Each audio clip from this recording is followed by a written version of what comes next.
반갑습니다. WBS 스페셜 원불교 초기 여성 제자를 만나다 조은영입니다. 원불교 초기 여성 제자를 만나다에서는 100년 전 소태산 대종사님과 함께 정신개벽의 주인공이 되어서 교단 초기를 이끌면서 원불교 교단 창립과 발전에 공헌한 여성 선진님들을 만나고 있습니다. 오늘은 팔타원 황정신행 선진님을 만나보도록 하겠습니다. 원불교 사상연구원 원장 박윤철 교무님, 그리고 유성교당 민성효 교무님 함께 하십니다. 반갑습니다. 반갑습니다. 이렇게 두 분을 모셨는데, 이 원불교를 장시한 소태산 박중빈 대종사님은 생전에 10명의 여성 제자를 통해서 다양한 교화 활동을 펼쳤는데, 만일에요, 내가 초기 교단을 이끌었다면 어땠을까, 이런 생각을 해본 적 있으십니까? 네. 민성 교무님. 네, 생각해 보았습니다. 대종사님께서는 정말 위대한 그런 어른이신데, 만약에 제가 했다면은 대종사님께서 하신 여러 가지 양성평등의 활동, 수의단원을 남녀 동수로 했다든지 이런 내용들을 훨씬 더 적극적으로 개진했지 않을까, 이렇게 생각이 듭니다. 그리고 대종사님께서 하신 그 당시의 양성평등을 위한 활동들은 제가 여성학과 다닐 때도 친구들이 정말 참 원불교는 좋다, 이렇게 얘기한 그런 내용이고, 지금 세월이 갈수록 대종사님께서 하신 그런 내용들은 어쩜 이렇게 잘 맞는가, 이런 생각을 하게 되면서 제가 했다면은 정말 너무 부족했겠죠. 대종사님 같은 분은 없으리라 생각이 들었습니다. 네, 초기에 만약에 참여할 수만 있었다면은 정말 열성과 정성을 다한 그런 신앙생활을 하지 않으셨을까? 저는 대종사님을 잘 받드는 제자, 열정적인 제자가 됐을 것 같습니다. 그런데 제가 이제 궁금한데, 박윤철 교무님은 어떠셨을까요? 제가 막 출가해가지고 추천해 주신 정타원 이정은 종사님께 늘 그런 말씀을 드린 적이 있어요. 꿈에라도 대종사님 한번 뵀으면 좋겠습니다. 근데 지금까지 못 뵀습니다. 근데 이제 마음으로는 많이 그리워하죠. 근데 10분의 여성 제자 입장에서는 평생을 환히 용약하는 마음으로 기쁜 정법의 스승을 만난 그 큰 기쁨 속에서 사셨었던 것 같고, 그 다음에 이분의 가르침을, 이 위대한 가르침을 어떻게 내가 제대로 체득하고 많은 사람들과 함께 나누어서 어떤 행복한 공동체를 만들까, 그런 새로운 그 개벽 공동체를 만들기 위해서 하나하나 말 하나, 행동 하나, 신법 하나, 이런 거에 열이박병하는 마음, 그런 심정으로 사셨지 않았을까, 그런 생각을 해봤어요. 근데 제가 이렇게 보면요, 두 분은 정말 멋진 우리 선진님들이 되어 있지 않았을까, 그런 생각을 하게 됩니다. 정말 열심히 또 이렇게 자료 준비해 주시고, 또 오늘 이 방송이 말이죠, 많은 교도분들에게는 더욱더 큰 신앙을 얻게 될 수 있는 그런 자리거든요. 그런 부분에 이 자리를 함께 하고 있는 것만으로도 충분히 선진님이 되셨어도 우리에게는 큰 영광을 주시지 않으셨을까 하는 생각을 해봅니다. 너무 과분한 평가하지 않을까 생각이 듭니다. 근데 한편으로는 우리가 이제 지금 여성 선진님들도 그렇고요, 또 선진님들의 모습을 보면서 그분들이 그때는 정말 힘들고 고통스러웠을지 모르겠지만 그 대종사님과 함께하는 영광이 분명히 있었기 때문에 우리도 정말 그런 영광이 있었으면 얼마나 좋았을까 하는 그런 마음이 분명히 있을 거다라는 생각을 하게 됩니다. 지난 2월 초기 여성 선진들을 연구하고 발표하는 학술대에서 황정신행 선진님에 대해서 특히 어떤 점을 알리고 싶으셔서 이렇게 준비를 하셨습니까? 네, 팔타원님은 부처님이요 하나님이다, 이런 표현을 들을 정도로 정말 사회복지계에서는 자비로운 어머니의 역할을 해오셨습니다. 그리고 그 활동들이 아직 현재 한국 사회복지에서는 충분히 드러나지 않았다고 보아서 사회복지계의 자비로운 어머니로서 일반적인 사회복지 사업을 하는 분들께도 드러내고 싶었고, 또 우리 원불교에도 팔타원님은 제가 이시지만 출가 못지않은 그런 신심과 공심을 가지고 교단의 주인으로서 활동하셨습니다. 그런 점을 드러내드리고 싶었습니다. 네. 대종사님과 함께한 초기 선진들의 생애와 교화 활동을 조명하는 시간 WBS 스페셜 온불교 초기 여성 제자를 만나다. 8번째 주인공 팔타원 황정신행 선진님의 신성과 교화 활동을 잠시 후에 자세하게 만나보겠습니다. 먼저 황정신행 선진님의 양력부터 살펴보겠습니다. 팔타원 황정신행 종살은 1903년 7월 10일 황해도 연안에서 부친 황원준 선생과 모친 송귀중화 여사의 3남매 중 장녀로 출생하셨습니다. 팔타원 종살은 9세에 연안 보통학교에 입학, 13세에 이화학당 중등부에, 그리고 17세에 경성여자고등보통학교에서 1년 동안 일본어를 공부하기도 하셨습니다. 원기 6년 중국에 건너가 길림성 여자사범학교에서 3년 동안 공부하고 유치원 교사를 하다가 귀국해서 이화여전 보육과에 입학 제2회 졸업생이 되었습니다. 학교 졸업 후 화강교원에서 화랑유치원을 신설하고 교사 일을 맡아보는 중 27세에 강익하 씨와 결혼해 일남 이녀를 두었습니다. 이렇듯 유족한 생활을 하던 팔타원 종사는 세속 생활에 대하여 허무한 생각이 일어 원기 20년 금강산을 찾아가게 되었는데 이곳에서 마침 금강산에 휴양차 왔던 이천륜 교도를 만나게 되었고 불법연구회라는 단체가 있음을 소개받게 되었고 영원한 삶의 길잡이인 대종사를 친견할 수 있는 기연이 되었습니다.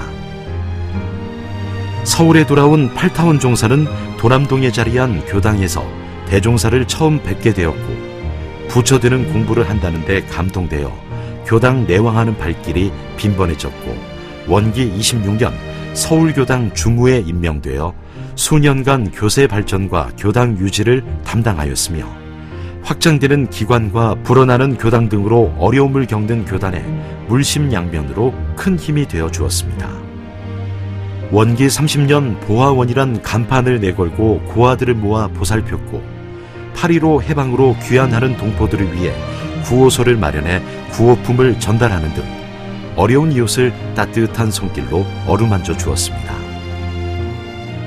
원기 34년 4월에는 제가 교도로서 처음으로 정수희 단원에 피선되었고 원기 35년에는 남편의 갑작스런 열반을 맡게 되었지만 좌절하지 않고 4월에는 유엔의 사회 분야 지도자 양성을 위한 장학생으로 선발되어 사회사업 훈련비 시차를 위해 영국을 순방하는 등 사회활동을 왕성하게 하였습니다.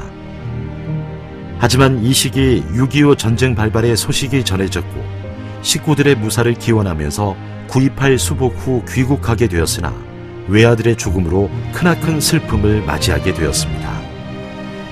이러한 팔타원 종사에게 당시 대통령이던 이승만 박사는 전쟁으로 인한 고아들을 돌보라고 권유했고 원기 36년 3월 제주도로 향했습니다.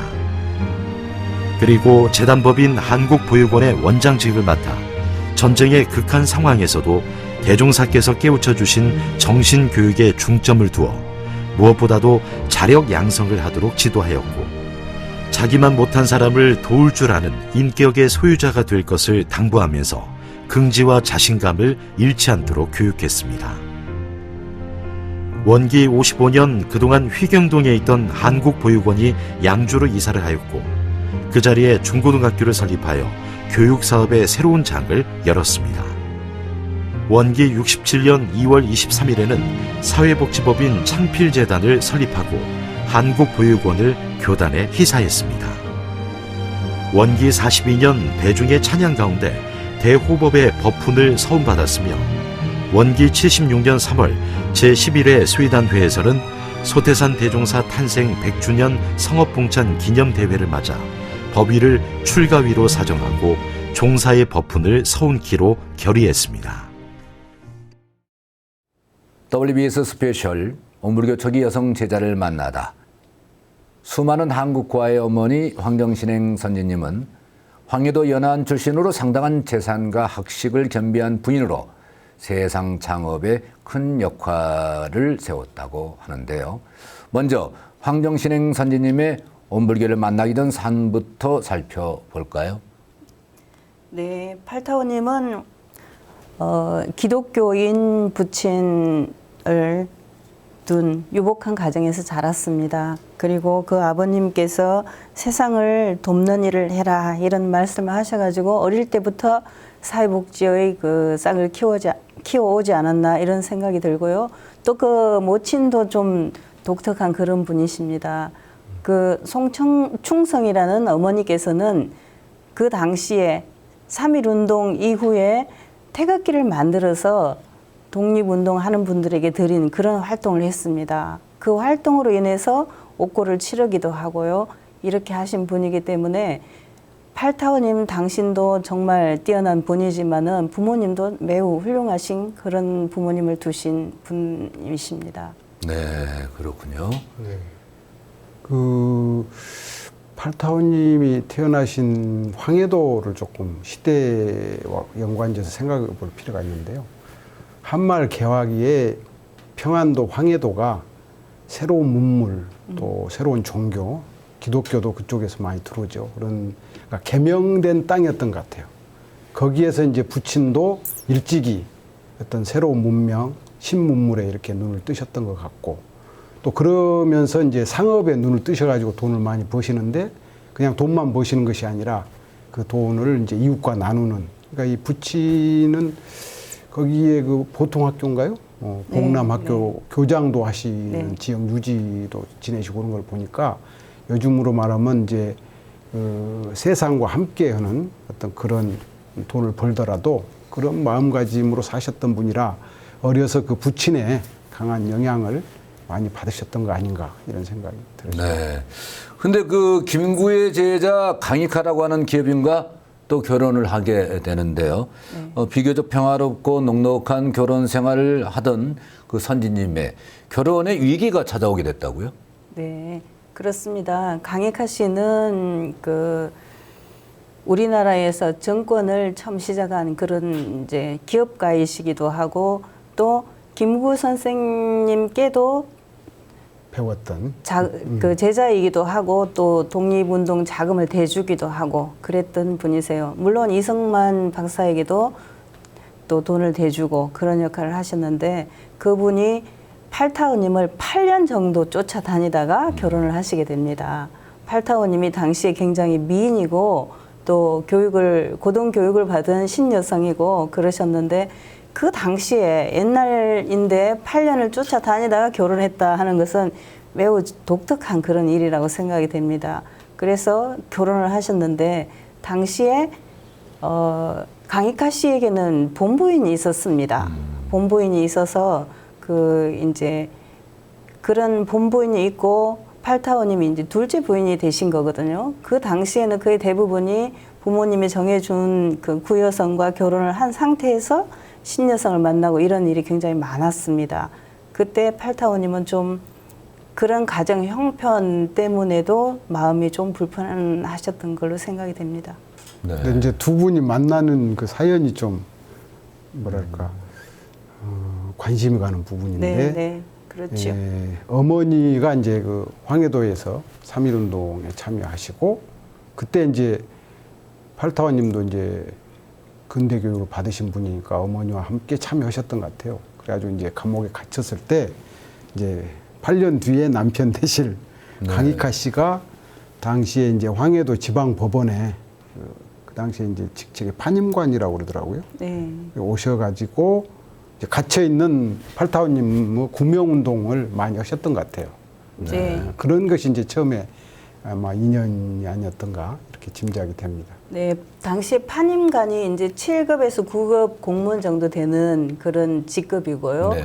팔타오님이 어머니의 태극기 사건으로 이제 조사를 받는 중에 본인에게 불리한 증언을 하는 것을 보고 거기에 불리하지 않은 증언을 도와주는 역할을 강익하 씨가 하게 됩니다. 네, 네. 그렇게 하면서 팔타오님에 대해서 좋은 감정을 가지시고 그 이후로 8년 정도 이렇게 구애를 하신 다음에 혼인을 하시게 되는 거죠. 네. 자, 그런데 황정신행 선지님의 결혼 생활에 이기가 찾아와서 아들과 함께 금강산을 찾게 됩니다. 이곳에서 원불교 교도 이천윤을 만나게 되는 스토리 네네. 좀 말씀해 주시겠습니까? 그렇습니다. 팔타오님은 이제 5살 된 아들 강필국을 데리고 금강산으로 휴양을 가게 됩니다. 그때 휴양을 가서 아무 재미도 없고 그러니까 그냥 이렇게 쳐다보고 있는데 아들이 그 금강산 계곡에서 목욕을 하면 이천윤 그 교도님이 이렇게 깨끗이 닦아주고 잘 보살펴주는 것을 계속 했습니다. 그러면서 계속 그렇게 하는 걸 보고 있다가 어느 날 식당에서 만나게 돼요. 그분을 식당에서 만나게 돼서 참 아들한테 잘해줬기 때문에 고마운 마음을 전하니까 아 내가 그 원불 불법 연구회 다니는 사람이다. 그런데 불법 연구회 다니면 마음이 편안해진다. 이렇게 말씀을 하셔서 관심을 가지게 되셨습니다. 네. 근데 경계할 수도 있었지 않을까요? 근데 그 시기가 보니까 이제 원기 20년경, 1935년경으로 나오더라고요. 아마 마음을 다잡을 수가 없는 심정이셨던 것 같아요. 네. 그런 이제 남편과 그런 관계라든지 이런 것들 때문에. 그러니까 어떻게 보면 이제 새로운 활로를 찾는다 그럴까? 또 어떤 마음가짐을 새롭게 한다 그럴까? 그런 계기를 찾기 위해서 이제 금강산을 가셨는데 그때 이제 만난 인연이 당시 경성지부에 이제 교도셨던 이천루님을 만나시고 그분의 이제 어떤 그 친절함 그리고 또 사람이 살아가는데 그 온갖 부딪히는 일들은 다 인연 때문에 그렇다. 라는 이제 그 불교의 인연 법문 이런 얘기를 들으면서 이제 마음의 문이 좀 열리셨다 그럴까? 그래서 이제 두 분이 가깝게 되고 그렇게 해서 그것이 이제 그 다음엔가 되죠? 네. 21년에 이제 경성지부로 이렇게 스스로 찾아오셔가지고 이제 입교를 하시는데 그러니까 아마 금강산에 가신 거는 새로운 길을 찾고 싶은 간절한 마음 거기에 이제 그 길을 열어주는 이천윤이라는 우리 선지님이 딱 나타나셨던 거 아닌가 그런 생각이 들어져요. 그러니까 길을 어찌 보면 안내를 해 주신 네, 분이시기 그렇습니다. 때문에 정말 큰 인연이 아닐 수가 그러시죠. 없죠. 네, 이천윤의 권유로 이제 마침내 입교를 하게 됐어요. 네. 이 불법 연구에 입문해서 그러면 구체적으로 어떤 활동을 하셨습니까? 네, 팔타오님은 대종사님을 뵙고 법명을 받고 원불교에 들어오셔가지고 처음에는 순천상이라고 포목점을 하셨습니다. 포목점에서 돈을 많이 버셨는데 돈을 자루에 담아가지고 총부에 갖다 줬다고 합니다. No. 그러니까 돈을 뭐 이렇게 차곡차곡 해서 세서 하는 게 아니라 돈이 많이 벌려가지고 자루에 담아서 대종사님께 갖다 드렸다. 그럴 정도로 이제 대종사님께 온통 마음을 바치셨는데 그때 대종사님께서 하신 말씀 중에 종교는 사람의 마음을 진실되고 올바르게 개조하는 공장이다. 이렇게 말씀하셔서 또 이제 마음을 내셨다고 합니다. 그리고 그 이후에 동대문 부인병을 운영하시고 네. 보아원을 설립하시고 또 6.25 때 한국보육원을 이제 설립하시고 고아들을 제주도로 이송해가지고요. 그 이후에 휘경학교를 만드시고 굉장히 다양한 활동을 많이 하셨습니다. 네. 그렇다면은 서태산 대종사님을 이제 접견하는 거는 언제 이루어지죠? 1936년 원기 23년인데 그때 팔타오님이 이제 34살 정도 되셨어요. 그때 대종사님께서 서울로 오셨다는 연락을 받고 갔더니 이렇게 오경목 두루마기 시골 할아버지 같은 그런 분이 계셨다고 합니다. 그랬는데 이제 그 법문을 들어보니까 정말 마음이 감동되는 그런 법문을 해주셔가지고 대종사님께 마음을 온통 바치는 그런 제자가 되셨습니다. 네.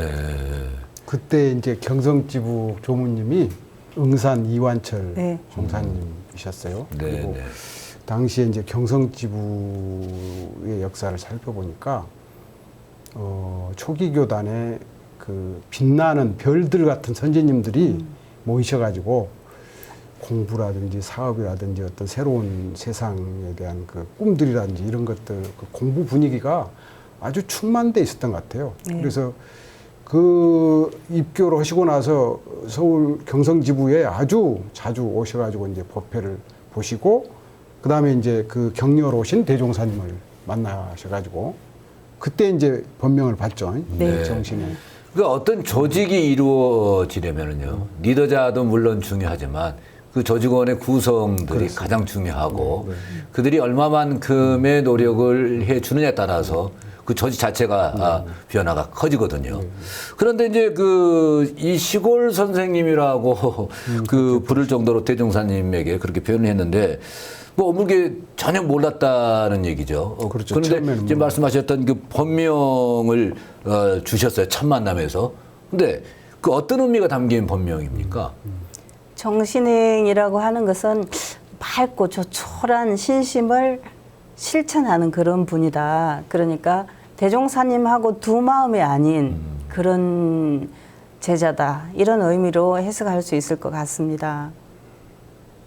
이게 신은 이제 만사를 이루는 원동력이라고 네. 했으니까 거기에 이제 더 소중한 이 조촐하고 맑을 정자가 붙었으니까 그 만사를 이루되 그냥 그야말로 부처님 사업과 같은 그런 일들을 그러니까 그 정신을 통해서 아마 대종사님은 팔타원은 앞으로 정각과 정행을 나토라 이런 뜻으로 주셨던 거 아닐까 그런 근데 생각이. 이제 살펴보면 지금 우리가 이제 이게 선생님들의 모습을 보면서 그 대종사님께서 주신 이 법명하고 그분들의 생애가 거의 맞아 떨어진다라고 그렇죠. 볼 네. 수가 있지 않습니까? 네, 네. 그래서 그분의 일상생활을 그대로 그린 듯한 이름이 되었다는 거죠. 그렇습니다. 네. 그런데 이 황정신행 선지님이 대종사님을 통해 또 크게 깨친 바가 있다고 하는데 네. 무엇입니까? 대종사님께서 일행삼매, 일상삼매 법문을 주셨다고 합니다. 그래서 팔타오님께서 부처가 불단에 법당에 모셔진 금부처가 부처가 아니라 실지 곳곳에 부처가 있다는 그런 진리를 깨치게 되셨다고 합니다. 이제 그 경성지부에 자주 법회를 보시고 공부하고 싶은 마음 또 이제 대종사님을 뵙고 싶은 마음이 나니까 이제 동선 하선 있을 때 익산 본관으로 이제 자주 내려가셨다고 그래요.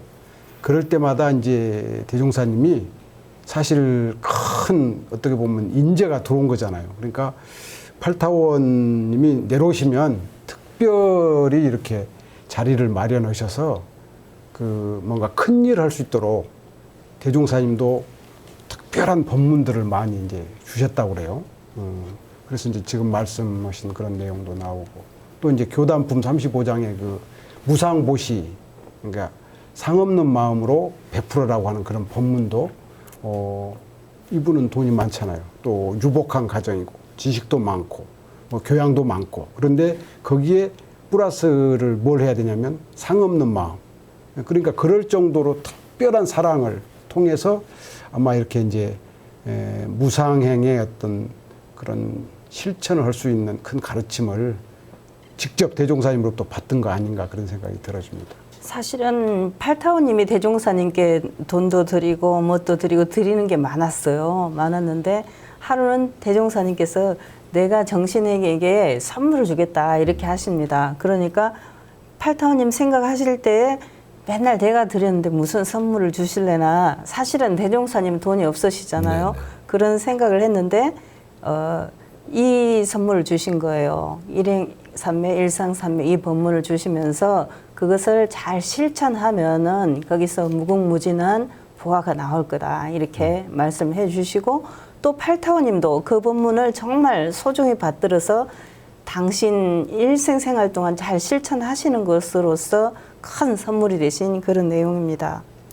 또 있죠. 네. 그 남편과 관계가 네. 늘 화두잖아요. 네. 가슴 속으로 해결하지 못하는 어떤 그런 거니까 그 부분에 대해서도 참 대종사님은 섬세하게 마음 배려를 하셨던 것 같아요. 그래서 그런 법문도 하셨다고 그래요.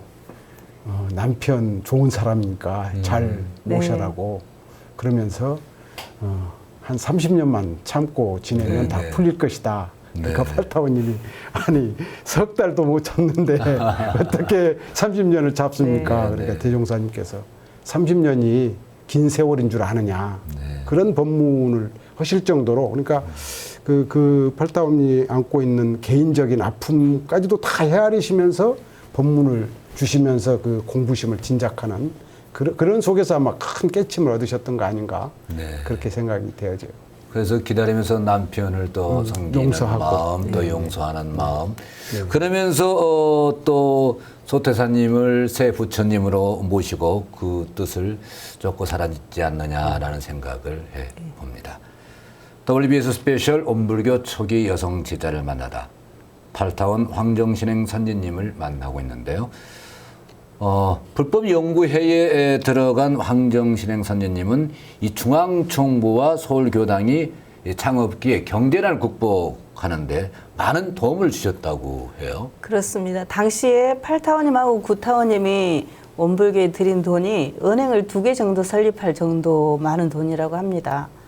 그리고 8타원님은 뭘 하셨냐면은 순천 상해를 하시고 이렇게 하시면서 돈이 생길 때마다 땅을 사두셨어요. 땅을 사두시고 그 땅을 또 가꾸고 이렇게 하셔가지고 뭐 이화장도 만들고 나중에 이승만 박사가 이화장을 이제 드리게 되고 이런 과정이 있는데 그렇게 하시면서 재산이 이제 많이 모이게 됩니다. 그 모인 재산을 대종사님께 드릴 때 처음에는 이제 이 어른이 마음속에 제일 안 좋은 거 이렇게 대종사님께 갖다 드려야 되겠는데 어떤 걸 갖다 드릴까 이렇게 하다가 네.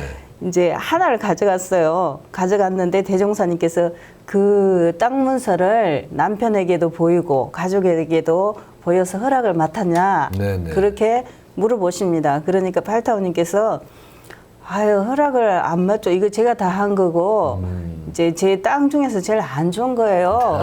그렇게 말씀을 드립니다. 네. 그러니까 이제 그렇게 말씀드리고 와서 보니까 너무 죄송한 거예요. 그 제일 안 좋은 걸 가져갔어. 그래서 그 다음에는 또 중간 정도 되는 땅 문서를 가져가서 드렸습니다. 그러니까 또 대종사님께서 남편에게 허락을 맡았냐 이렇게 물어보시고 그렇게 하는 과정을 거치면서 많은 정제를 원불교에 희사하게 되십니다. 네. 무엇보다도 황정신행 선지님은 무념보시에 정신을 일깨웠던 분이시죠. 대종사님께 이제 이 돈을 드리면서 거의 계산하지 않고 드렸다고 합니다. 그러니까 처음에는 안 좋은 걸 드렸고 그것이 이제 대종사님께서 다 알고 계신다는 걸 아신 거예요. 아시고 계속해서 많은 돈을 드리게 되는데 예를 들면 뭐 돈이 100만 원이 필요하다. 그럼 100만 원만 드리는 게 아니고 그냥 당신이 드릴 수 있는 모든 것을 다 드린 그런 상황이셨습니다. 그러니까 마음이 넉넉하면 물질적인 게 필요하지가 않기 때문에 또 그런 기회를 주셨기 때문이었고 또 그 당시에는 그게 필요했었고 적절하게 사용하는 게 가장 큰 가치라고 생각을 했었기 때문이겠죠. 그리고 가장 그 원불교가 뭐 짧은 기간에 크게 번성할 수 있었고 4대 종교로 자리 잡을 수 있었던 게 바로 그런 모습들이 아니었을까 싶기도 하고요. 투명하다라고 하는 이 부분들이 지금도 많은 단체들이나 뭐 그런 부분들에 대해서 문제가 되고 있지 않습니까? 그런 부분을 본다면 귀감이 되는 그런 모습들이다. 계승해야 될. 네, 해봅니다. 예.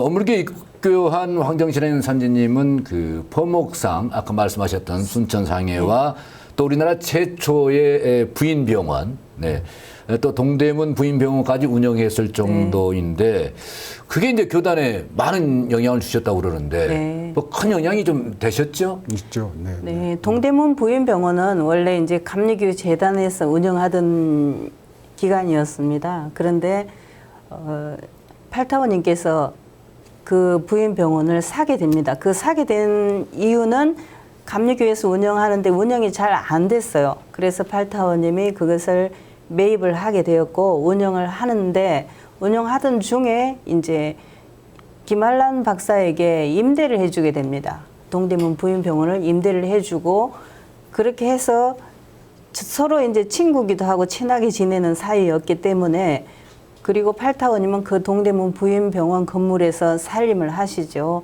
그런 관계였는데 나중에는 이제 김한란 박사가 동대문 부인병원을 자기 거다고 얘기를 합니다. 빌려줬는데 네, 내 거다 이렇게 해갖고 소송이 진행이 됐어요. 그 소송이 10년 이상 되고 그 당시 신문 기사를 보면은 3억 정도 되는 3억 환 정도 되는 동대문 부인병원을 2만 4천 원에 넘겼다 그런 기사가 나옵니다. 거의 이제 그 팔타원님이 패소하시면서 그때 그러니까 팔타원님으로서는 돌아가실 때까지 이 부분에 대해서 좀 마음에 억울한 생각이 네, 있으셨던 상처를 또 것 같습니다. 많이 받으셨겠죠. 네, 그렇습니다. 그러니까 당시에 팔타원님으로서는 이 화장을 이승만 박사에게 넘긴 거거든요. 넘겼고 그랬는데 동대문 부인병원은 지금 이대 목동병원의 전신이거든요. 네, 네. 그것을 어찌 팔타원님 입장에서 보자면 뺏긴 거잖아요. 네. 그렇기 때문에 굉장히 마음이 좀 언짢으신 그런 점이 있으셨고 경제적으로도 굉장히 큰 손해였고 네. 그렇습니다. 아무튼 당시 이승만 박사는 김한란 박사의 편을 들어준 네. 그런 결과가 된 것 같습니다. 이제 아픈 부분이긴 한데 네.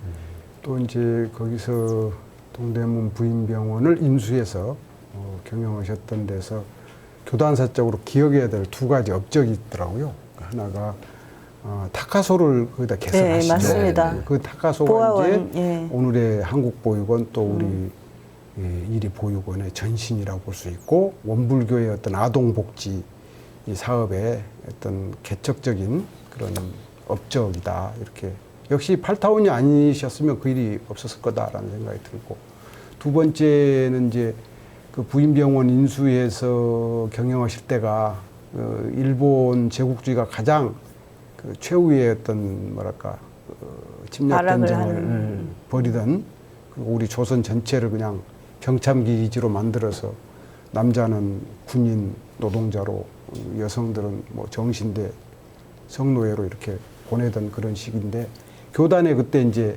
젊은 여성 선진님들이 계셨잖아요. 네. 그분들을 대종사님이 보호를 해야 되는데 그때 이제 한 10여 분을 부인병원의 간호보조원 네, 네. 보내셔서 모면하게 하셨던 그러니까 초기 선진님들 여성 선진님들의 어떤 그 저기를 희생을 보호하는 울타리 역할을 또 부인병원이 하셨다. 그런 네. 부분도 우리가 꼭 네. 기억해야 될 역사의 한 부분이다 생각합니다. 그렇습니다. 제가 여기 오기 전에 그 승타원 송영봉 종사님을 뵙고 왔는데 그 어른도 당시에 부인병원에 가서 간호부를 하셨다고 합니다. 네. 그때 부인병원이기 때문에 이제 산부인과잖아요. 그래서 아이 받는 일도 하시고 이렇게 하셨고 당시에 송자명, 이용진, 송영봉, 박은섭, 김섭, 정량진 그런 분들이 이제 간호부로 가시고 또 사무원으로 가서 일하신 분들도 있고 그렇습니다. 당시 사진을 보면은 부인병원의 원장님하고 팔타원님, 구타원님 같이 이렇게 찍은 사진이 있어요. 그런데 제가 그 사진이 좀 특이하다 이렇게 생각된 네네. 게 원장님보다도 팔타원님이나 구타원님이 더 사진상 좋은 위치에 있어요. 네네. 그래서 네. 어떻게 그렇게 된 거냐 이렇게 경영 여쭤보니까 책임자니까. 네, 그 원장님은 그냥 고용된. 이름인 원장이고 실제로는 이분들이 하셨기 때문에 그렇다 그런 말씀을 들었습니다. 네. 그런데 이제 우리가 지금 그 성가가 없었다면 네, 네. 어땠을까? 어물개 성가가 차지하는 비중이 크거든요. 그렇죠. 매우 쓸쓸했죠. 예, 그 제작에 의뢰를 또 네. 하셨다고요. 팔타오님은 원래 이제 기독교 집안이고 또 이화 대학을 다녔기 때문에 그때에 그 기독교는 찬송가가 많이 있잖아요. 많이 있는데 불법 연구회에 와서 보니까 참송가에 해당되는 참불가가 없는 거예요. 그래서 당시에 인연이 있던 참불가 작곡가인 나운영 선생님이나 이런 분들한테 부탁을 해서 원불교 지금 성가를 만들게 됩니다. 그래서 현재 원불교 성가를 보면은 찬송가를 작곡했던 분들이 굉장히 작곡자가 많이 돼 있어요. 네. 그것이 팔타오님의 공덕이라고 볼 수 있습니다. 그런데 이제 그 성가에 대한 부분들이 여러 가지 이제 역할들을 또 했는데 그런데 더 큰 교단에 대한 역할들이 이제 그 온물교의 타자녀 교육이다라고 하는 네. 이 교리 정신을 바탕으로 이 황정신행 선지님은 그 한국 고아들의 대모가 되시는 거거든요. 근데 그 얘기를 좀 구체적으로 한번 들어볼까요? 네. 동대문 부인병원에서부터 이제 고아들을 데려다가 키우기 시작하십니다. 그렇게 하고 그 뒤에 우리나라가 이제 광복이 되면서 전제동포 구호 사업을 하게 되죠.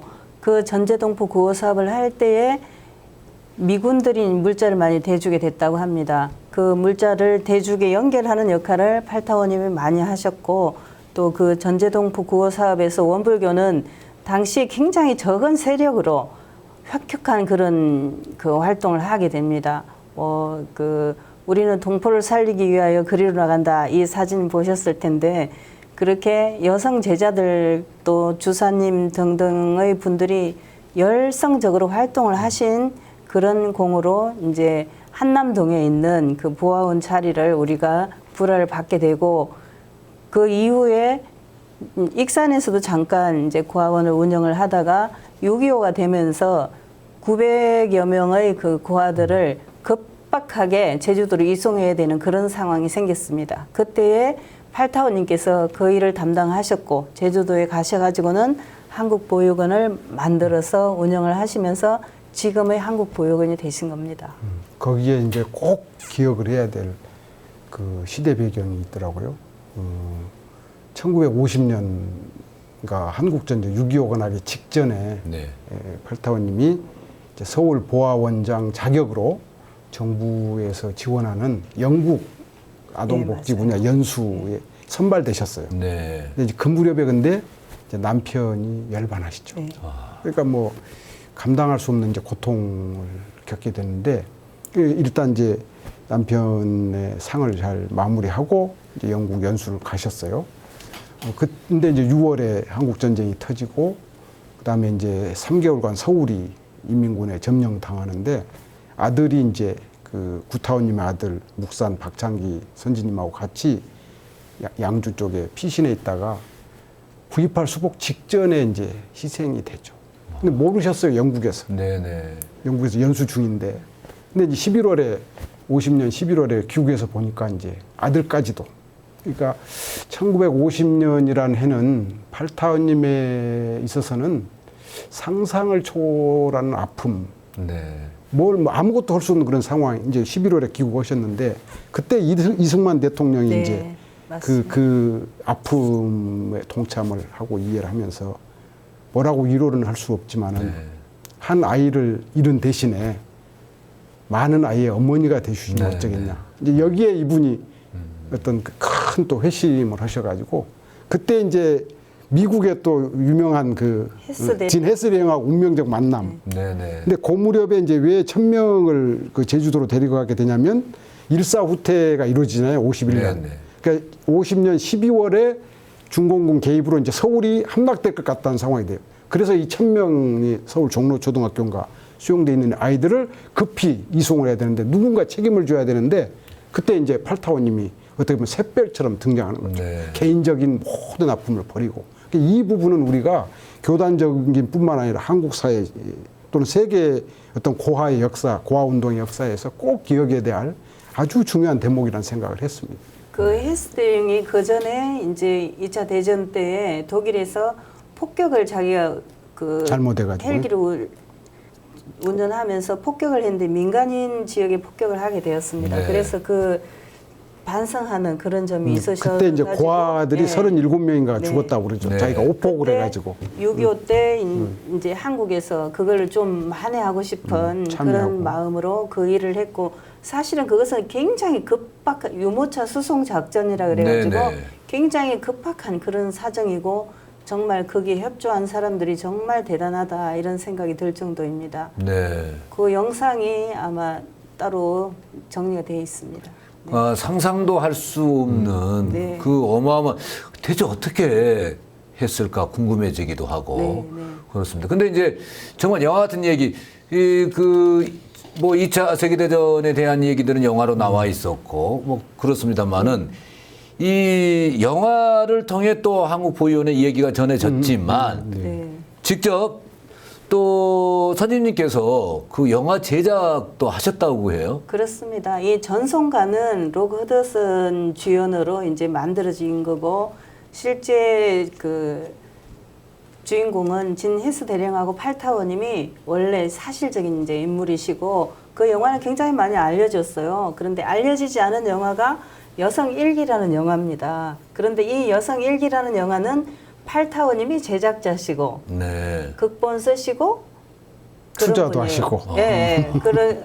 정말 대단하시죠. 저도 깜짝 놀랐어요. 16mm 이제 필름으로 된 그런 영화인데 그 당시에 팔타워님 역할을 한 사람이 황정순 배우, 원로 네, 배우 네. 최근에 그분이셨어요. 돌아가셨죠. 그 줄거리가 이제 팔타워님의 일생을 그대로 한 그런 내용입니다. 그 자료가 남아 있나요? 그 자료 영화는 없어졌어요. 너무 애석하게 네. 영화 좀 자료가 찾아볼 없어졌고. 필요는 있죠. 뭐 네. 아니 영화 그 필름은 없어졌고 이제 그 당시에 신상옥 감독이 미술 감독을 했던 네, 그런 네. 영화이기도 합니다. 아무튼 저는 이번 그 연구를 하면서 아 팔타워님이 영화 제작도 하셨다 이런 네, 것은 새롭게 드러난 참 귀한 내용이다 이런 생각이 들었습니다. 네, 정말 귀한 자료들이 이제 소실되어 버리는 부분들이 좀 안타깝기도 네. 하고요. 그런 자료들이 좀 많이 좀 보존되었으면 좋겠다는 또 우리 역사에 또 획을 긋는 그런 자료들인데 아쉽기도 합니다. 한국보육원이 현재 이제 양주로 오면서 황정신행 선생님은 사회사업에 이제 더욱 정진하고 교단에 희사를 하시게 되었고요. 황정신행 선생님은 온물교의 타자녀 교육의 교리 정신을 잘 보여주고 있는데 이렇게 해서 황정신행 선생님은 한국 고아의 데모가 됩니다. 그러면 이 한국보육원의 얘기가 많이 있을 것 같은데 그렇죠. 그 얘기를 좀 말씀해 주시겠습니까? 6.25 때 그 900여 명의 고아들을 제주도로 후송해가지고 제주도에서 한국 보육원을 이제 만들게 됩니다. 그 당시에 너무 먹을 것이 없어서 고생을 하셨고 그랬는데 팔타오님께서는 아이들에게 자력갱생을 시켜주기 위해서 아동시라는 것을 만듭니다. 그래서 그 자체 내에 시장도 만들고 각 그 뭐 장관도 만들고 화폐도 만들었어요. 그렇게 해가지고 아이들이 스스로 자기들 힘으로 삶을 운영해보는 그런 훈련을 시키셨어요. 정말 그 대단한 그런 교육이다 이런 생각이 들었고 또 하나는 당시에 브라스 밴드라는 걸 만들었습니다. 네, 예, 브라스 밴드를 만들어 가가지고 홍콩이라든지 외국의 연주 활동까지 가게 되는 그런 활동을 하셨어요. 그 제주도의 그 지난한 여러 가지 과정을 거쳐서 휘경동에 한국보육원이 이제 이사를 오게 됩니다. 이사를 와서 휘경동에서 한참 있다가 다시 양주에 있는 한국보육원 지금의 자리로 가게 되는 거죠. 네. 그러니까 너무나 많은 일들을 네. 하셨습니다. 그러니까 어려운 환경에서도 황정신행 선생님은 그 대종사님의 가르침에 따라서 아이들에게 그 자력갱생의 정신을 심어주었지 않느냐 생각을 해봅니다. WBS 스페셜 온불교 초기 여성 제자를 만나다 황정신행 선생님은 1943년 제가교도로 처음으로 그 온불교 최고 의결기구인 수의단원의 선임이 됐고요. 1957년 대여부 1호가 되셨습니다. 어떤 의미가 있을까요? 네, 그분이 하신 거에 비하면 정말 그 평가는 오히려 적을 정도로 대단한 역할을 많이 하셨다 그런 생각이 들고 제가 그를 이제 부교모 때 여러 번 뵀는데 출가 교무보다도 훨씬 더 대종사님의 정신을 실천하기에 뛰어나신 분이다 그런 생각이 들었습니다. 어느 해에 서울회관 법당에서 많은 교무님들을 모아놓고 그때 당신이 80세가 넘었거든요. 그런데 그 쩌렁쩌렁한 목소리로 법문을 하시던 것이 지금도 기억이 납니다. 그러니 정말로 대종사님의 정신을 몸소 실천을 하시고 또 다른 사람들이 실천할 수 있도록 도운 그런 역할을 하셨기 때문에 대호법이라든지 또 그 수의단원이 되신 거 그런 것은 정말 너무나 당연한 일이다 이런 생각이 듭니다. 교단의 사표시죠.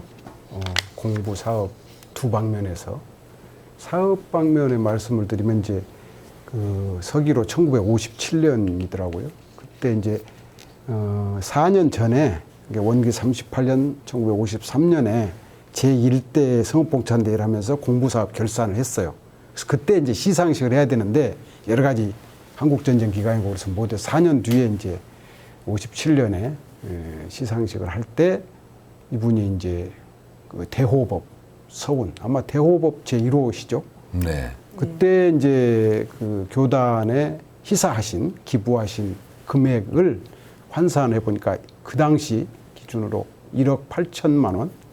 구타원님이 조금 적어서 1억 3천만 원. 네네. 그러니까 제1대 우리 교단은 팔타원님의 정제로 교단의 어떤 기초가 세워졌다 할 정도니까 불후의 업적을 네. 이제 그 수의단원 그다음에 대호법 이름으로 교단에서 이제 드린 거 아닐까 생각이 되어집니다. 네. 근데 그 여러 가지 이제 말씀을 해주셨는데 이제 후학들에 대한 그리고 또 과들에 대한 부분들이 어찌 보면은 앞으로 이제 미래의 세계에 큰 받침이 될 수 있는 사업이었거든요. 근데 학교를 또 마침내 세우게 됩니다. 나이가 그 72세 때 열정과 노력이 대단해 하셨던 것 같아요. 그렇죠. 한국보육원이 제주도에서 이제 휘경동으로 이사를 오면서 거기에서 여러 보육 시설을 한 그런 건물을 짓게 됩니다. 아동들을 위한 숙소라든지 이런 건물을 짓고 그 당시에 직업훈련 학교를 만들거든요. 휘경동에. 그리고 한국보육원이 양주로 이사 가면서 그 직업훈련원 자리를 휘경학원으로 만들게 되십니다. 그런데 다른 사람 같으면 72세 이때는 모든 일을 정리를 할 때죠. 근데 팔타원님은 새롭게 학원을 시작하는 그래서 휘경 여중고를 만들게 되는 그런 일을 그때 시작하시게 됩니다. 네. 정말 대단하시죠? 명문사학으로 네. 만들 수 있었던 게 또 물개 정신이 있었기 때문이 아닐까 싶은데 정말 팔타원 이 황정신행 선지님은 그 한국 사회 복지의 별 또 등불이었다라고 생각이 드는데 근데 뭐 한국 보육원과 학교 설립을 말씀드렸습니다만은 그 외에도 뭐 어떤 노력을 하셨습니까? 많이 있으실 것 같아서. 네, 이후로는 늘 한복을 입고 계시는 사진을 볼 수 있을 겁니다. 항상 한복을 입으시고 장갑을 끼고 계세요. 그래서 저도 어떻게 생각했냐면 왜 저는 고상하게 장갑을 끼고 다니나 이렇게 생각했는데 사실은 일을 너무 많이 하셔가지고 손이 거칠어서 항상 장갑을 끼셨다고 합니다. 그럴 정도로 평생 이제 100살 넘게 사시는 동안에 많은 역할을 하셨고 정말 그 원불교 교단에서 대종사님의 법을 실천하는 중심이 되셨다 이런 생각이 들어서 정말 대단하시다 그런 생각이 들고 또 요번에 이제 연구하면서 본 게 국수도 만들어서 장사를 하셨더라고요. 네. 근데 그 국수 이름이 원표국수예요. 네. 네, 그런 일을 하셨고 그 보육 사업을 하시면서 얼마나 자금이 많이 필요했겠어요. 정말 애쓰신 그런 어른이시다 이런 생각이 들고 연세가 80에 가까운 때에도 보육원 아이들에게 애국가를 가르치시고 이렇게 열정적으로 활동을 하셨다고 합니다. 네. 황정신행 선지님에 관한 이야기를 담은 법문이나 또 역대 선진들의 황정신행 선지님을 어떻게 평가하고 있습니까? 굉장히 깐깐하신 분이다 이렇게 생각을 하고 있습니다. 그러니까 예를 들면 큰 일을 하는 데 있어서 작은 거에서는 절대 잘못하는 것을 그냥 보아 넘기지 않으시고 지적해가지고 고치려고 하시는 그런 점이 있으시고 또 누군가가 도움이 필요하다 그러면은 그 도움의 요청에는 마음껏 이렇게 도와주는 그런 역할을 하셔서 원불교의 수달장자와 같은 분이다 하는 평가를 받고 있습니다. 수달장자는 이제 부처님의 제자인데요. 네. 그 부처님이 오시니까 길바닥에 자기 재산을 다 털어서 황금으로 깔았다는 그런 이제 네. 전해오는 제자인데 지금 대체로 이제 원불교의 수달장자, 한국의 수달장자로만 알려져 있죠. 근데 이번에 보니까 더 새롭게 봐야 될 몇 가지가 있더라고요. 이제 대종사님이 염원하셨던 큰 원불교가 해야 할 사업이 교화, 교육, 자선이잖아요. 그러면 이분은 교육과 자선 쪽에 원불교의 개척자일 뿐만 아니라 한국의 어떤 교육과 복지의 개척자다. 그 교육 중에서도 이제 유치원 교육에 또 이분이 이화여대 보육관과 나오셨기 때문에 유치원 교육의 선구자이시기도 하고 휘경 학원을 세우셔서 또 그 중등 교육의 어떤 개척자이시기도 하고 복지 분야는 뭐 더 이상 이루 말할 수 없을 정도로 많은 업적을 쌓으셨고 그다음에 한국의 또 여성 운동의 뭐 선구자시고 그다음에 조금 전에 말씀 나왔던 영화를 직접 주인공도 되시고 투자도 하시고 만드셨던 어떤 문화예술계에 또 어떤 공을 쌓으셨던 그런 분이고 그래서 이번에는 이제 수달장자라는 이미지에서 좀 더 어떤 우리 원불교의 거인이 아니라 한국의 거인, 세계의 거인으로 원불교의 성자만이 아니라 한국의 성자, 세계의 성자로 이분을 좀 더 종합적으로 드러내야 될 시기가 온 것이 아닐까 그 생각을 하고 있습니다. 제가 이제 말씀을 들으면서 그 생각을 했었거든요. 우리들만의 이 얘기가 아닌가 했는데 정말 이 얘기 듣다 보면 우리나라를 대표하는 분이시고 세계적인 역사의 한 부분에 중심에 서 있는 분의 이 얘기를 듣고 그렇습니다. 있다라는 네. 그리고 생각을 하게 미국 됐습니다. 텔레비전에서도 유명하게 나오셨더라고요. 네. 네. TVC TV하고 CBS TV에도 그 이제 전송과 촬영 전후해서 그다음에 한국보육원 그 관계 또 딘 헤스 대령과의 그런 우정 등등으로 해서 이미 50년대에 세계인의 역할을 또 네. 하셨던 그런 분이기도 하고요. 그런 분을 선진님으로 모시고 있어서 얼마나 우리가 영광인지 모르겠습니다. 그렇습니다. 당시에 그 전송가를 찍을 때 한국보육원의 원생들이 갔습니다. 미국으로. 미국 가서 거기에 출연하게도 되고 그랬는데 그 당시에 팔타오님이 그 아이들의 옷을 직접 만들었답니다. 만들어 가지고 갔는데 영화에서는 그 옷을 사용할 수 없어 가지고 아쉬웠다 그런 말씀도 있고 휘경 여중고잖아요. 네. 그때 당시에 팔타오님이 여성들의 계몽을 위해서 상당히 관심을 많이 가지셨고 여성들이 자력 양성을 해야 된다 이런 생각으로 여학교를 만드셨다고 합니다. 이 얘기가 끝이 없습니다. 네. 이제 마무리를 해야 될 시간이에요. 네. 마치면서 함께한 소감 한 말씀 들어볼까요? 정말 팔타오님 같은 어른을 우리 선지님으로 모셨다는 것이 우리 모두에게 큰 복이고 영광이다 이런 생각이 듭니다. 그리고 앞으로도 수많은 팔타오님이 많이 나오시면 좋겠다 그런 소망을 가져봅니다. 저는 조금 전에 거인이라는 표현을 썼잖아요. 제 마음은 팔타원님이라는 분의 거인의 어깨 위에 올라가면 나도 조금 그 거인의 역할을 할 수 있지 않을까. 그래서 그분을 더욱더 널리 드러내고 드러냄으로써 그분의 어떤 삶과 정신을 따르는 많은 후진들이 이렇게 후학들이 많이 배출되기를 지금 간절히 기도하고 있습니다. 저는 항상 이렇게 진행을 하게 돼서 감사한 마음이 되는 게 이렇게 영광스러운 선진님들을 느낄 수 있다라고 하는 부분들이 너무나도 감동적이고 너무나도 행복합니다. 두 분 말씀 고맙습니다. 고맙습니다.